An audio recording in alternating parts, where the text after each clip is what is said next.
Утре истокот го слави Илинден, еден од најзначајните празници во историјата на македонскиот народ. Овој ден се поврзува со големото Илинденско востание што 1903 година се кренало во Крушево против Отоманската империја, но и со 1944 година кога во манастирот Прохор Пчински е одржано првото заседание на АСНОМ и се удрени темелите на македонската држава, тогаш во склоп на Федерацијата Југославија.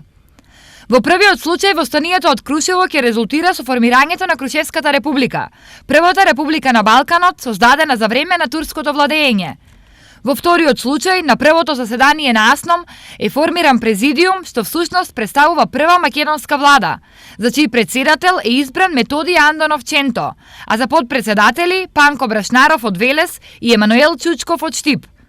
За историчарите, значењето на двата Илиндена за македонскиот народ е огромно. Илинден 1903, Илинден 1944 година се денови кои ги поврзува на црвена нишка, без кој што не може да се замисли историјата на македонскиот народ. Традициите од Илинденското востание и Крушевската република ги презедоа следните генерации на револуционери од Македонија и идеи значи формирање на собствена македонска држава со македонци беше реализирано на 2 август 1944 година. Сдруженијата на борци особено инсистираат да не се заборави АСНОМ. АСНОМ за Македонија представува темелник на државноста.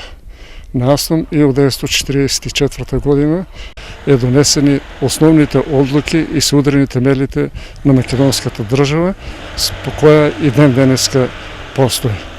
Ако не е бил АСНОМ, немаше денеска да имаме и денешна Македонија. За овдешните жители, двата Илиндена се едни од најсветлите и најзначајни празници во богатата македонска историја. Најголемите празници во Македонија. Илинден е прва република што е формирана у Крушево, на Балкано.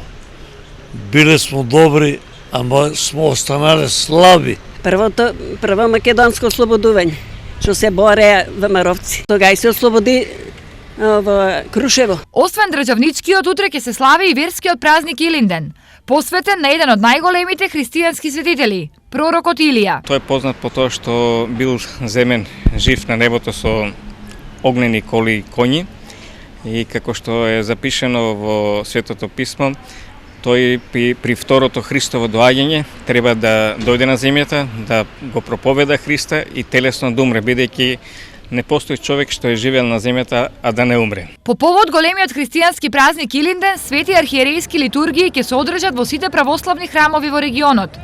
Честитки по повод Илинден до граѓаните испратија градоначалниците на Штип, Кочани и Виница, претениците Димков и Мицевски и политичките партии.